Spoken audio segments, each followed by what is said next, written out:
it's not more work. It's literally you have to start thinking differently. Because once you start thinking differently, the work yields different results.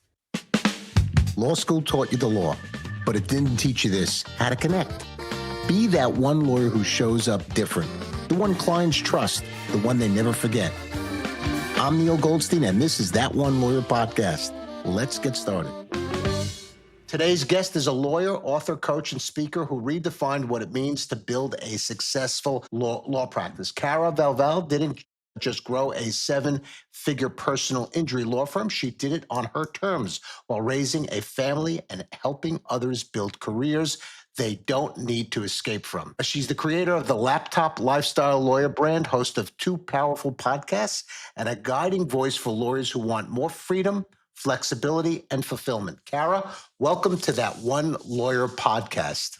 Thank you so much for having me, Neal. I'm excited to be here. And thank you to all your listeners for lending me their listening and lending my story their listening. So I think, Kara, we met in Miami at an event that was Benny's event, Yeah. Lawyer Stories, isn't that right?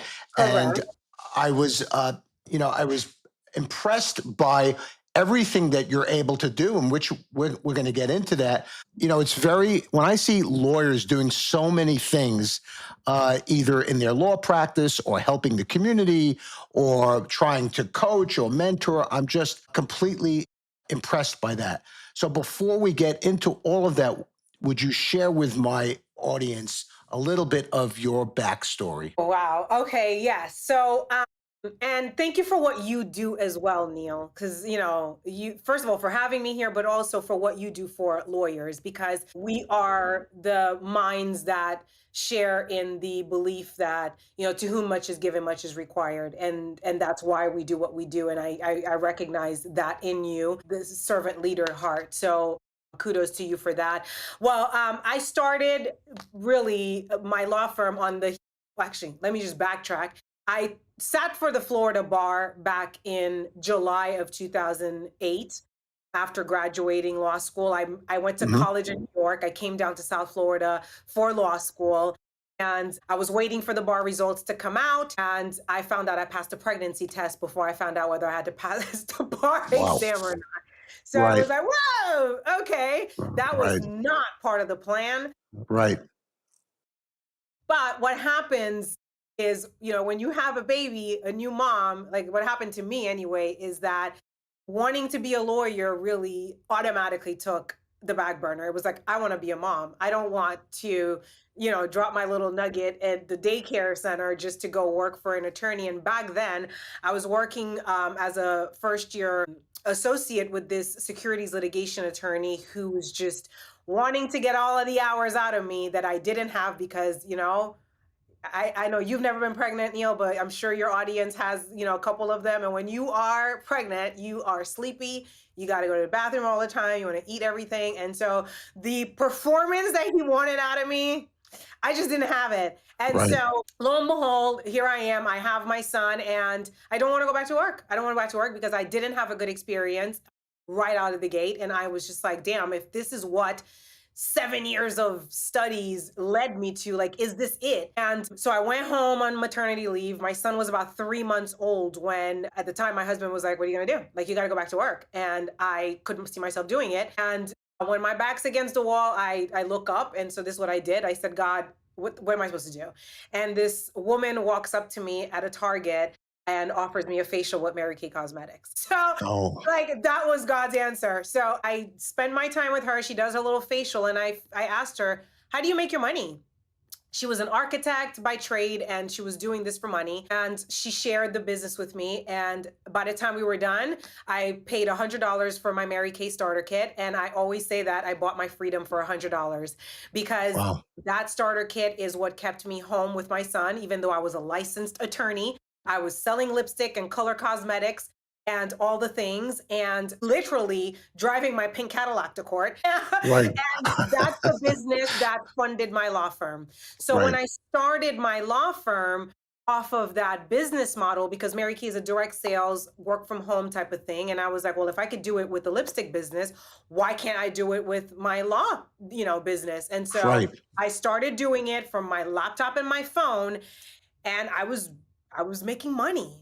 People were hiring me, and they were meeting me at Starbucks or Panera. I had a virtual office way before COVID made that sexy. This Right. is back in 2009. I was paying $25 an hour for the one Right. hour I needed the office, and then I would Right. just take the work home and make it happen. Right. I remember even going with my little law school rolly bag, and I had my business cards, my family picture in the bag. And so whatever office they gave me, I set up my picture as if it had been my office all day, but it was Right. just Right. the office for the hour. And that's really what happened. And I was doing so well that at some point I was like, wait a minute, I got something here. Because I was still talking to my girlfriends who had gone to law school with me, who hated their job, hated their lives, couldn't balance career and family. And I was doing phenomenal. My kids were in the private school I wanted them to be in. I was paying back Sally Mae her money, and I was just doing fine. And so I went to the Florida bar with an outline of what I thought could be a course that I could teach lawyers the business of law, because we don't get that in law school. Most law Right. schools teach you how to go work for someone. Right. And the Florida bar agreed that I had a good thing, and they gave me 11 CLE credits for this program. And so when COVID was happening and everybody was trying to figure out how the hell to restructure, I was in the studio recording this program and started doing these webinars and just putting lawyers onto a program, a fast track to do their own thing. Fast forward, that's the laptop lifestyle lawyer. That's how that got birth. And really, I had to put a name behind what I was doing. And so I branded it that way and called my girlfriend and had her trademark me. And the rest is history. So, Carrie, you went to school at Adelphi, which is on Long Island, which is Yep. where I live. And is that where you lived for some period of time? No, actually, I grew up in Haiti. I Right. grew up in Haiti and I moved to the US to do my last year of high school. So Okay. so I was born in New York. Right. But when I was 6 months old, my parents decided to relocate to Haiti. And so what I understood was that if you come to New York and you're a resident, then you can qualify for Pell Grants and all that stuff. So I Right. came a year early to go do my last year of high school in Francis Lewis High School in Queens. And then when I graduated high school, I went ahead and got into Adelphi, where I pursued Right. a double major in political science and business management. Right. And talking about Haiti, you talked, I've seen in a number of other, I think it was YouTube videos, about losing your father at 14 and how that tragedy became a defining moment. For people who only know you through Instagram or speaking engagement, what's something that they'd never guess how that early loss shaped your voice as a lawyer? Oh my gosh, in so many ways. First, losing my father was very tragic. It was very brutal and unexpected.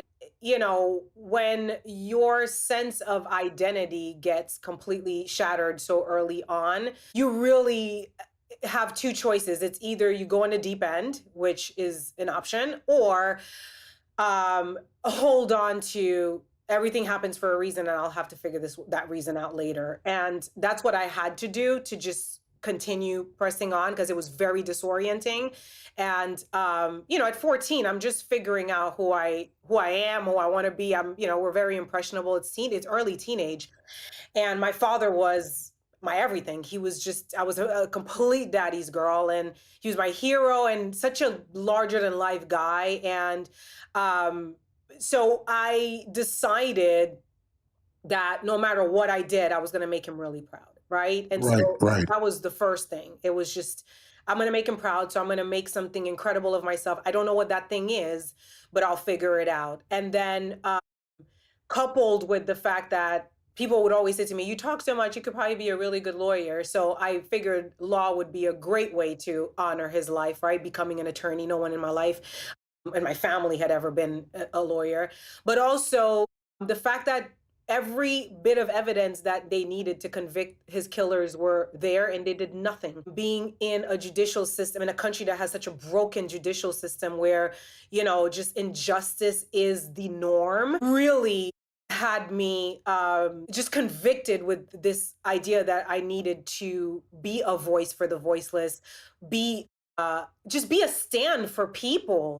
So, more so than just being an advocate, but really giving people an opportunity to seek justice in a way that is fair, in a way that is that vindicates them. So that's another thing. And again, watching him be who he was, as giving as he was, to whom much is given, much is required, was birthed in me from then, wanting to be a contribution, wanting to have a life that had meaning. My dad died at 42. I'm 42 currently. And so, to see what he had accomplished, I wanted to at least match that, right? And so now I'm just getting started, right? I feel like I'm honoring his life with my life, and many of the choices that I continue to make is just really through that lens. And I also, it really showed me how we really don't got that many days out here. 42 is a very young age to die, and I wrote my book 28,000 Days Make Yours Count because of that. I really wanted people to get that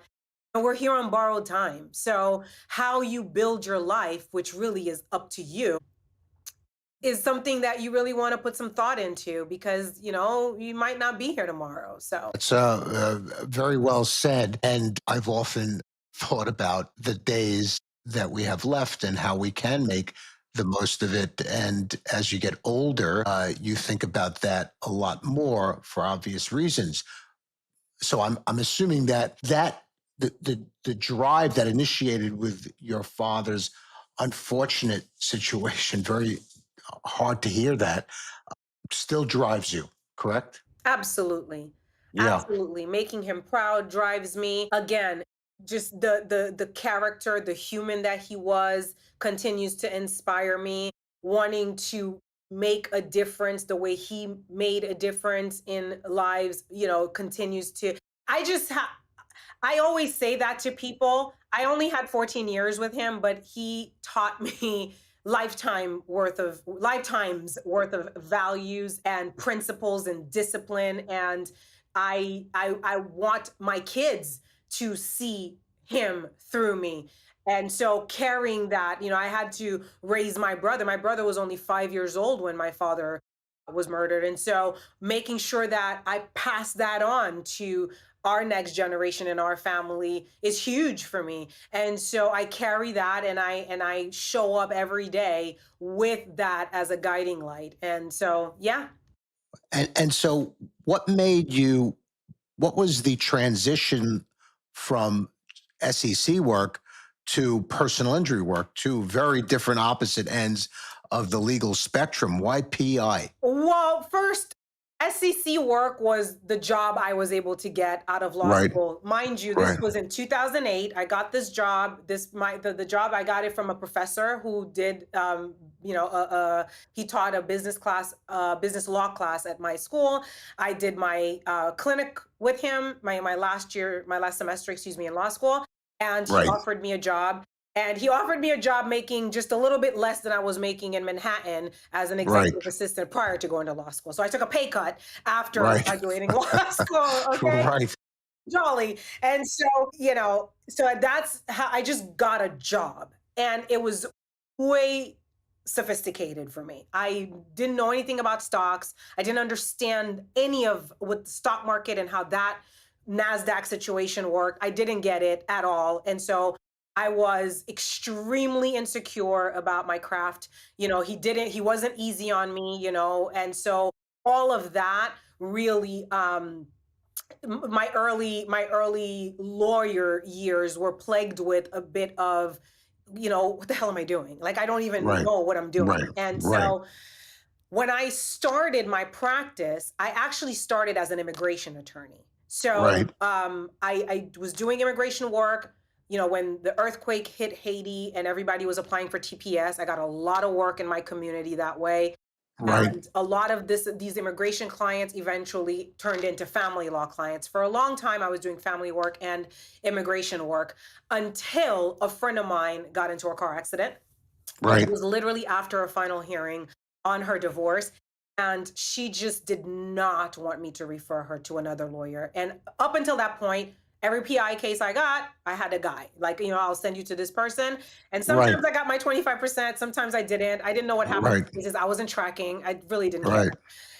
And so I took her case because she kept insisting. And at the time, my husband was working for an insurance company as a bodily injury adjuster.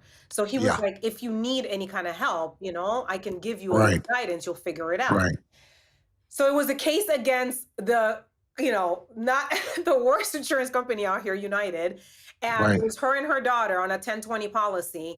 I Yeah. sent them to treat and basically got the records, put a demand together, and they tendered the 20,000. I literally, Neil, put probably from beginning to end a total of Right. like 2 hours of work in Right. this, right? Right. Right. And I was like, holy shit, like, wait a minute, I'm a PI lawyer. Like, I am not Right. doing any of this other stuff because, what? For me to make, I mean, think about it, 33% on a 20 grand, I was $6,600. And for me to make $6,600 back then as a family attorney doing, Oh yeah. For 2 hours of $300 work or an hour, whatever. Yeah. 250 an hour, I was just like, forget about it. Like they say Right. on Long Island, right? I'm going for this. And so, But that's balanced out by the case that you got to work on for 4 or 5 years, in which you only get whatever, maybe 30,000 or 40,000. right, right. But then But you don't know that back then. what happened was I caught on quick that the business model for me, because of my lifestyle and how Right. I like to run, it was the pre-suit business. I knew it. So what Okay. I started doing early on was I kept the pre-suit cases and I farmed out Right. the litigation. And Right. so until this day, I do some litigation here and there, but really up until mediation. Once we get there and this is where we're going to have to go to trial, I'll onboard somebody else. If I have to go to Right. trial, forget it. I'm not doing all that. And so, and also some cases, I recognize that a firm that is a litigation firm is the right firm for it. I mean, we did a $2.1 million jury verdict on a slip and fall case. It was myself partnered with another law firm. Right. I had a case where this kid fell off of a building playground on the fourth, like on the rooftop of the building with no net. So the kid fell off. We needed engineers. We needed all types of experts. I didn't have the budget for it. I was like, I'm hiring another firm to do this with me. So I have no problem splitting the fees if I'm going to get a better result for the client. So, by the way, I agree with that. I think that's an extremely smart business model. And I've incorporated some of that as well. And because we're talking about this now, I'll bring it up. Many lawyers don't do that because I have found in my 40 years of doing this, disproportionately, most lawyers have an ego the size of a mountain, and they find it abhorrent and take it personally when they have to refer cases out. They don't like doing that because they think they could handle it all. And what they don't realize, or they don't refuse to acknowledge it, is that you make more money when you refer cases out. It's just 1,000%. plain and simple. But unfortunately, we're in a profession where ego rules many lawyers. So good for you. Kudos for coming to I'll that tell you goal. something, Neil. At the end of the day, a couple of things. With me, life has humbled me many Yeah. times over. So my ego has died more times than I can. Even if I wanted to find my Yeah. ego, I don't know where to start looking. Okay, that's Right. number one. Right. Yeah. Number two, as an attorney, as an advocate, as what we are, we're servants. We're here to serve our community, and you can't serve from ego. I think it's Right. important that you look at what the best interest of the client is and you make that decision from there. That's what I've always done with my practice. It's just how I show up, whether it's practicing, coaching, what's in the best interest of this person that I'm serving that's in front Yeah. of me, right? Yeah.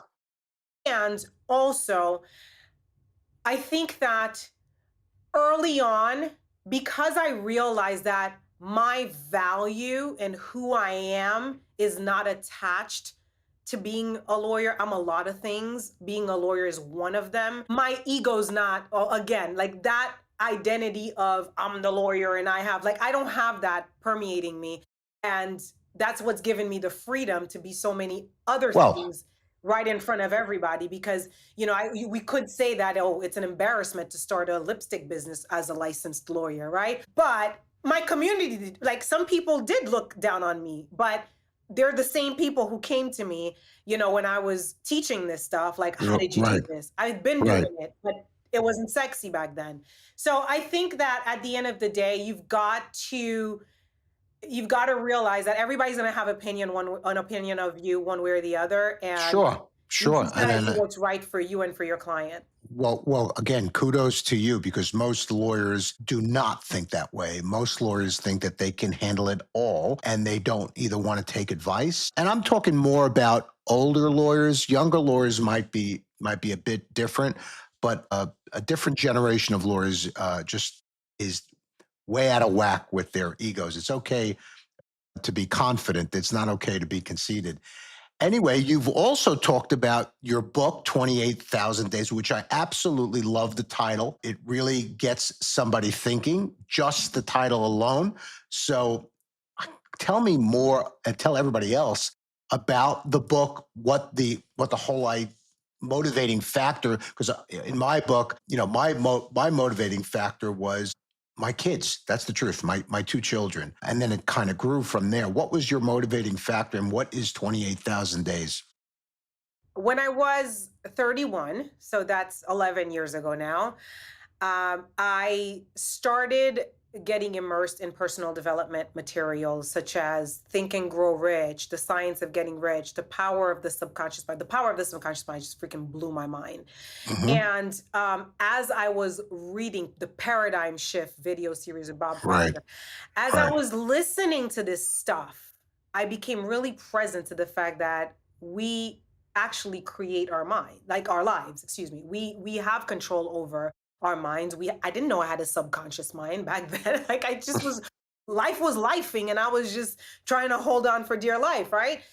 But then when I realized that I can go from the passenger seat to the driver's seat of my life and cause right, my life to happen, I thought that was like, oh my God, like that's like life changing information.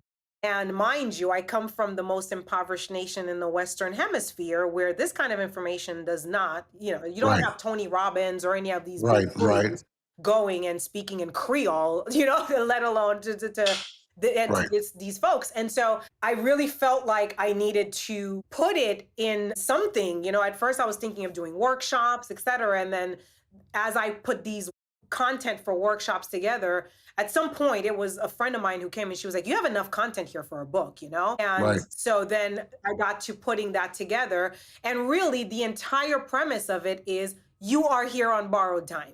The average lifespan of a human being is 75 years, which is about 28,000 days. So if you count your years that you already have in, that's how many days you've already eaten up. Some people have less. My dad had way less than the 28,000 days, right? 42, dying at 42, right? So right, if that's the case, it behooves you to take a pause and look at what's this life that you have around you because you've created it, whether you did it consciously or unconsciously. This life that you're living, your reality, you created it. And it's by the thoughts that you think, it's by the actions you've taken or not taken, right? So hmm, now, with the days you have left, what do you want it to look like? right, And that's the opportunity that you get from reading the book and having the understanding of the functions of your mind, the functions of your actions, the continents of your being, and what that can translate to in the objective form of your life. And I think I'm just a poster child for what happens when you decide to do that work because that's what I did. As soon as I realized that, I was like, okay, first of all, I got to change my bank account. That was the first thing. So when I did my paradigm shift around money, Neil, make no mistake, when I was practicing in my earlier years, even right, though I was the lawyer and all that, I was right, scrapping. It was just like it wasn't it. And I saw lawyers who were making good money and I couldn't figure it out. PI was the universe bringing me a way to make more money because I had shifted my mindset to wealth consciousness. PI and those kinds of cases would have never fell on my lap when I was still on my scarcity mindset. I promise you. So everything in my life shifted as a result of the fact that I shifted my thinking, how I thought about myself, how I thought about the possibilities for my life, how I thought about money, how I thought about all things. As soon as I changed my mind about that, my life changed. Yeah, I think that's you absolutely have to have a different mindset. I recently was mentoring a young person who wanted to switch to the personal injury field because his friend had told him that his friend, made $700,000 last year as a personal injury lawyer. And I had to tell this young lawyer that most personal injury lawyers don't make that type of money. Now, there are some personal injury lawyers that make a lot of money, and there are some personal injury lawyers that, they do okay, whatever that number is, well, 150, 200,000, and then there are a lot in the middle. But you should not believe, you should not believe everything you hear, because 50% of what you hear is all bullshit. And the other thing is, and if you want to go into personal injury, that's great. Just have an honest conversation with yourself and say, okay, I'm probably not going to make $1 million a year. I probably am not even going to make close to that, but I'm going to do well. And so I told him, you just got to ask yourself, you know, what's okay with you? I mean, do you have to drive a Mercedes? Do you have to drive a BMW? If that's what you want, if that's the lifestyle that you're going to want to have, then you're going to keep chasing for the rest of your life. At some point, something's got to satisfy you. Otherwise, you're going to be in a race you'll never win. So, I agree with you. You do have to have the right mindset. And PI could be a vehicle towards becoming better financially. We all want to make money so we could do things in our life and give back if we can. But you have to figure out the numbers. What is it that's going to make you happy in life? Right. Do you need a 1,000 square foot house, or is it okay if you have a 2 bedroom condo in a nice area? I don't know. I come from an area where I grew up very poor. So I have a very different way of looking at things. Fortunately, it's worked out for me, and I try to share that with other people as well. Like you share the mindset change, which is essential if you're going to be successful, no matter what you're doing. Right. And the lawyers that I coached, most of them, I realized that it's not, they can come into the program and consume it, but the results that they end up getting, even though they come for the laptop lifestyle lawyer Right. program, the Right. majority of the work I'm doing with them has to do with building their confidence and Sure. shifting their mindset. Because again, it doesn't matter how much grind you do. If your grind is in a mindset of I don't want to lose versus I want to win, Right. the grind is going to yield you in the I don't want to lose mindset that you didn't Right. lose. But the Right. grind in the I'm going to win, do or die, it could be the same grind, Right. but because the mindset is different, it's gonna shape itself differently, right? Sure. Sure. And Sure. so and I recently had a post and I got a lot of comments in there in my story where I said it's not the work ethic it's not more work. It's literally you have to start thinking differently. Because once you Right. start thinking differently, the work yields different results. Well, that's why your business model works so well for you and probably gives you a better quality of life. When you have a business model of referring cases out, maybe not all of them, but certainly some of them, that takes the liberty and liberation that you would not otherwise have. Yet you're still making fair amount of money without the same overhead. to Right. to to come to that conclusion, to do that, to make that move requires, as you said, a paradigm shift. It requires you to think a little bit differently. Right. And if you could do that, absolutely, you're 100% right. So let me ask you something. The laptop lifestyle lawyer, Tell me about that. What are you doing with that has become so popular? So the laptop lifestyle lawyer was just when I came up with the outline and the Florida bar decided to give me 11 CLE credits for this pretend course that I literally Right. hadn't have, I got the 11 CLE credits off of an outline. I promise you. Wow. I had Yeah. not built anything or, Sure. and so at the time, I was coaching some ladies that I would connect with on LinkedIn and just doing one-on-one coaching but I was running through the Right. material of how to set up a virtual firm, the cloud-based system that I was using back then for my documents, for my CRM, explaining to them you need a voice over IP phone, you don't need a landline. Like I Right. was doing all of the teaching on a one-on-one. And so when I decided that, okay, this is something that I'm going to put out on a mainstream level and do webinars and things like that, I knew I needed a brand. Don't ask me how I knew I needed a brand. I just knew that I needed something that separated Kara, the person, from Kara, the coach and so I literally went to the beach one day and I was looking for a name and I was looking for inspiration. I'm a very big nature girl. And so if I need inspiration, the beach is the spot. So I started writing and I had lawyer and I knew I had the laptop and I'm about lifestyle. So it was lawyer lifestyle, lawyer laptop. Like, so it was just like doing that combo. And then I said laptop lifestyle lawyer. And I was like, laptop lifestyle lawyer. That shit sounds good. Literally. And then so I was like, okay. And I went in the water, I took a swim, and I picked up my stuff. And on my way home, I called my Yeah. girl Charlotte, who, she did entertainment law and trademark stuff. And I Yeah. said, can you look up this laptop lifestyle lawyer? Does anybody have that name? And so she did the little research, and then, Right. I said, how much are you going to charge me to just, register this for me? And Right. so that was it. Wow. Really, that was it. And so Right. she registered it for me. I have the trademark, certificate hanging in my office, and I started running with it. Right. Right. Right.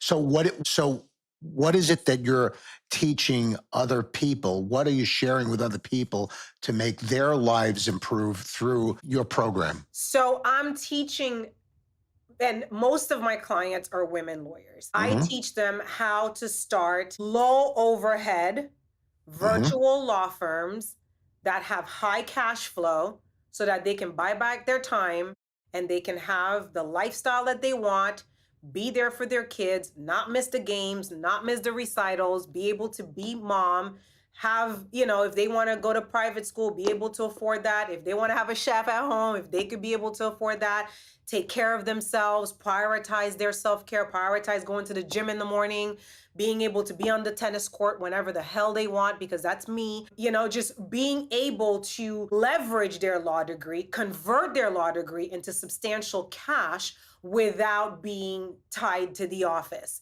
Because you can take your laptop and your phone anywhere and be able to make money, work, serve your clients, and also not miss the things that are important to you. So that's what I teach them. And so it's a two-part program. One of it is where I teach them what the processes that they need are, including the cloud-based systems, all the AI that they need to make sure that they have workflows, that they have automations, all that stuff that shaves off man hours, right? Just automating things. I recently got this, and I'm about to drop that in with my group. I got a custom GPT made that writes demands. Right. So I don't need a demand writer anymore because I Right. have a Right. GPT who does that. Like Right. that's good stuff and that's overhead you don't need to have. And so I teach them how to do that.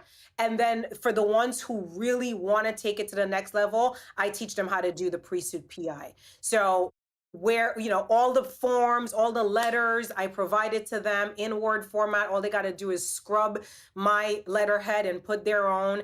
And I just packaged it in a way that is very succinct, very straightforward. This is what happens. The pre-suit case, you sign up the client, you go into they go into treatment, and then you got to get the records and you got to get the demand. And just do this many times over with enough clients. It's a home run. I love that, Kara, and I love the fact that you're helping empower women. That said, what's the one uncomfortable truth about the experience of being a woman in law today? Something that people don't want to talk about. Well, Neil, honestly, when I was working inside that law firm that first year, I Right. felt it more than I ever have being on my own, right? And second, because I'm so comfortable in my skin, I Huh. don't get affected by those Right. factors, but Right. it's still a male dominated industry. And I got the double whammy of minority. I'm a woman and I'm Black. Can you imagine, right? In South Florida. Hello. Right. So you can only but for me, that's what gives me power. I draw my power from that. I draw my power from how unassuming my presence is. And then when I open my mouth and they get, just the shock of people just did not think that I contained all of that, which is cool. Cause it's like, people see you one way and then you open your mouth and they're like, holy shit, right? So I think it still is a practice that, again, women are undermined. But the thing is, we come out swinging. We're doing the damn thing. You can't ignore us. You can't ignore the work product. You can't ignore the results. You can't ignore the performance. So, it's something that just the industry is going to have to adjust to. Yeah, I think that women have outpaced men in terms of attendance at law schools. And I think that they had absolutely, women have come a long way from when I first started. But there's no question in my mind. You're right. It's still a male dominated courtroom. It's changing, but you could see it, you could feel it, but not nearly what it once was. And it's because people like you try and help empower women to be the best version of themselves and to remain confident about who they are and what they're doing. Yeah, and not having to be like a man and not having to, because what happens with us is this imposter syndrome that us women have to overcome. I think at a much, it's more prevalent in women than men, that imposter syndrome. And the Right, reason why we have that is because we're trying to reconcile the style of being a lawyer with who we are, right? And my entire thing is you don't need to be like a lawyer. You got to be like you. You're you, and being, law is one of the things you do. And, you know, I think because I shed this in the beginning, I have to admit it, in the beginning I was trying to be what, my boss was, and act like him, and speak like him, but right, it's like, I was I'm a woman trying to act like I'm in a man's body. I'm not, right? And I right, can't dress like that, and I talk the way I talk, and sometimes, shit comes out of my mouth because I'm unfiltered, and that's right, okay. And right.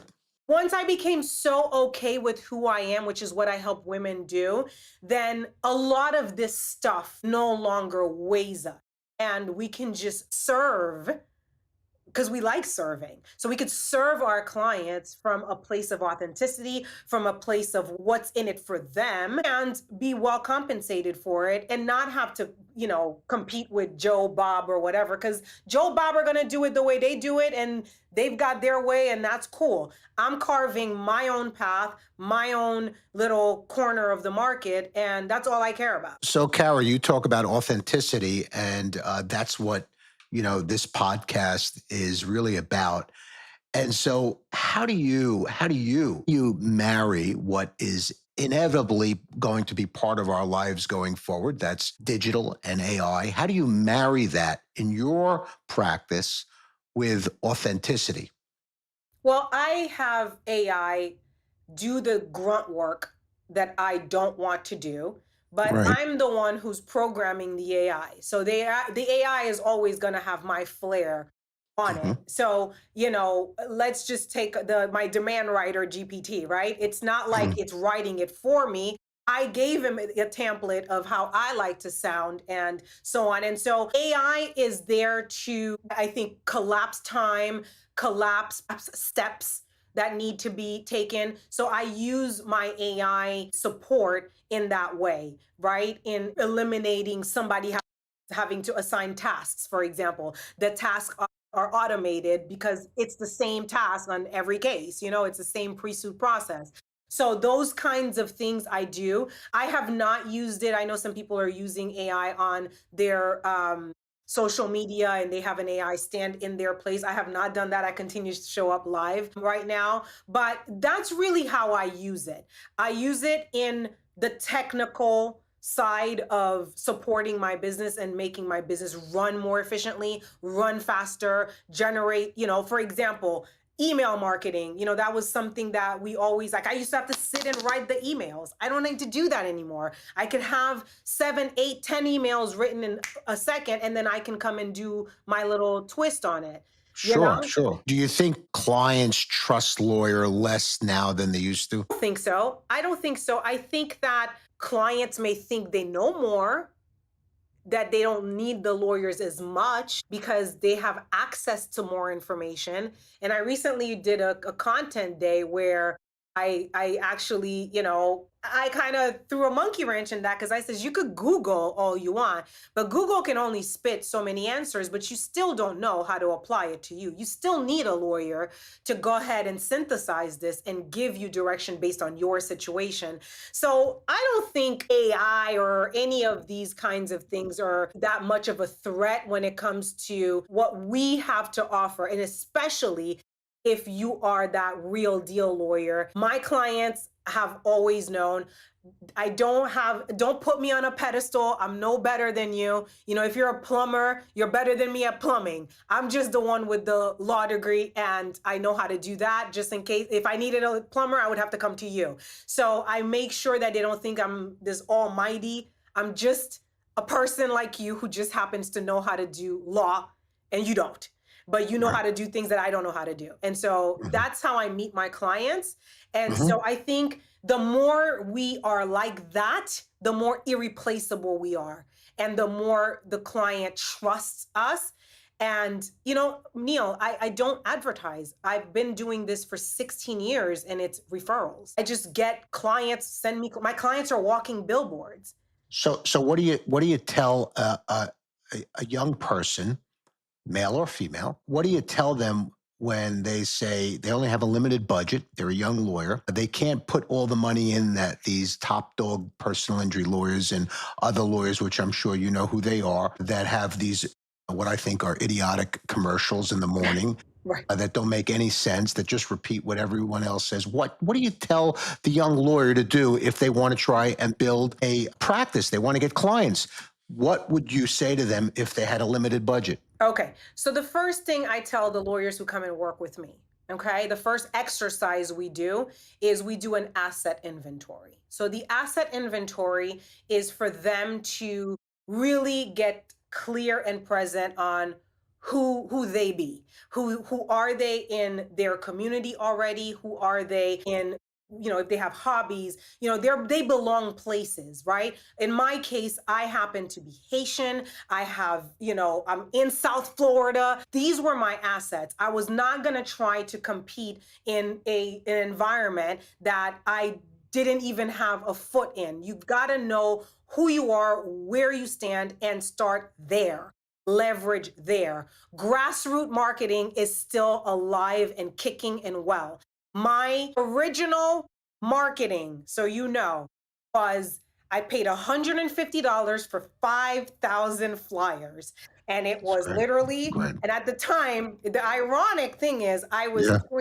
I had foreclosure defense, divorce, dog Right. bites. I didn't know how to do any of this shit, but it was on my card. And literally, I was doing door law, except I didn't have a real door, at that Right. point. Right. But then what I Right. would do is I would take these piles of cards and I would go to the areas where most of the Caribbean people lived and I would drop them in barbershops, restaurants, nail salons, they have these uni transfer type of places where they transfer money back home, Western Unions, and all these places where I knew my people would go to, and they just kept picking up the cards. And that was my original marketing plan. That's cost me $150, and my phone has never stopped ringing, and that was 16 years ago. So what you're saying, correct me if I'm wrong, and it's love it, is that at the end of the day, you could put as much digital and AI out there, but if you're not going to show up, if you're not going to present face to face, then you could throw the rest of that stuff out. People do business with people that they know, like, and trust. For them to know, like, and trust you, there's no substitute for knee to knee, belly to belly, right? We Yeah, can right, continue to do the. Listen, I'm not saying that you don't have to have a presence. You do, because they're going to look you up online. So you do right, need the presence. You do right, need the consistency. You do need the content. I'm not saying that. But you also need to know where you belong and who already could be your fan. And right, if you've got a handful of them and you give them tremendous service, and then they give you some reviews, and then you start, and you can even incentivize them to send you business. That's the way to do it. And if I'm a small lawyer, first, like, I'm starting and I don't even have a penny towards, because most of the lawyers who come to me don't have money for social for right, right, marketing. And that's what I tell them. And I say to them, go through your phone and write every person that you have that you think, you could send them, let's say, an email or a text blast letting them know, these are my new areas, this is what I'm doing, and think about me, and then blast them.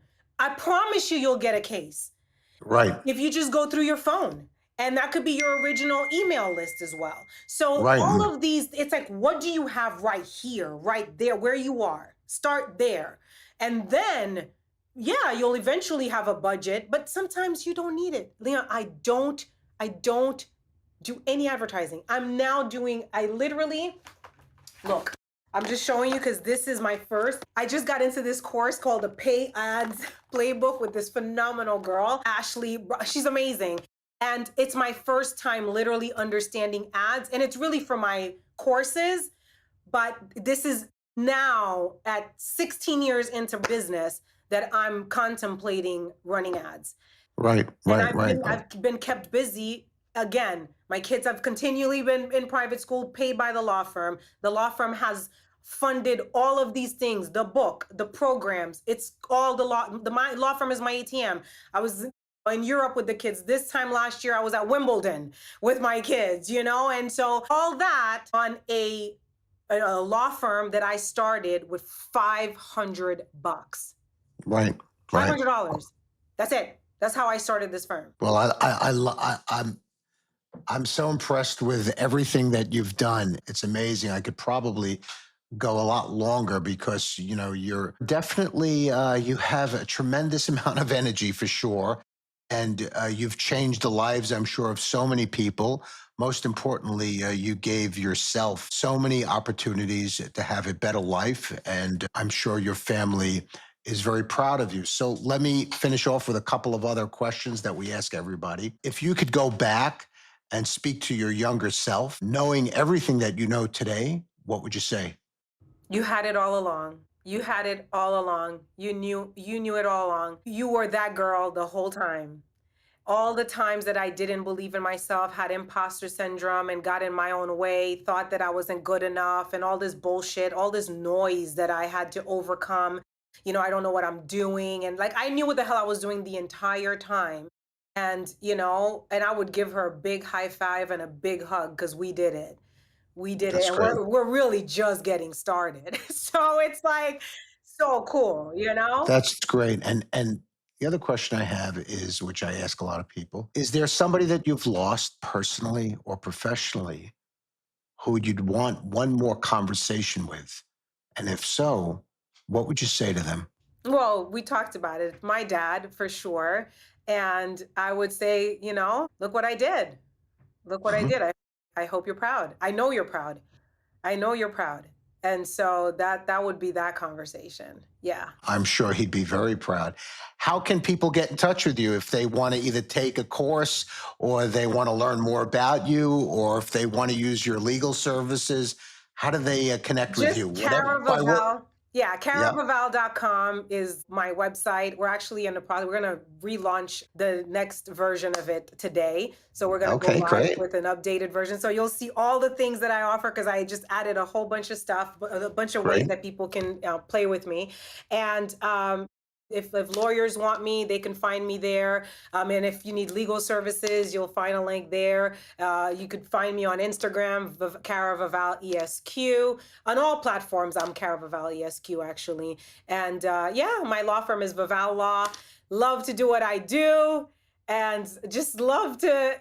This is cool. Let's just put it. This Yeah. is real cool on a Friday. Well, you've got a great smile and you have such great energy. Thank you for being here. I really appreciate it, and I hope that our paths cross again very soon. And Thank you for having me. And we will make our paths cross. Are you kidding me? yeah, Yeah, for yeah, sure. Look, we're about to uh, work on this probably, this case that I just so it's that's right. listen, I think that, the way this whole thing is set up, universe, whatever, the forces that may be, people walk into your life in the right time for the right reasons. And so we didn't just bump into each other. So I'm sure So we'll end up creating I, some. I, I will share with you something somebody once told me, and they said they knew my backstory, and of course. I never compare my backstory to anybody. Everybody has their own. But let's be honest, some people have had it much more difficult than others. And listening to a portion of your backstory, because I'm sure there's more than that, you have what they call a force multiplier. And don't ask me exactly what it means because I'm not sure. It's a military term. And what it means is that you have an asset that empowers you maybe 10 times, maybe 100 times more than the next person because of your experience, because of what you went through. It doesn't mean that, other people can't be good or strong, but you've got something different because of what you went through and you recognize that. So good for you. Good for me too. Thank you. Yeah. Thank you. That was awesome. Thank you so Yeah. much for having me, Neal. This was great. If something here hits home for you, don't keep it to yourself. Tap subscribe, drop a comment, and share this with a lawyer who needs to really hear it. This is That One Lawyer Podcast. See you next time.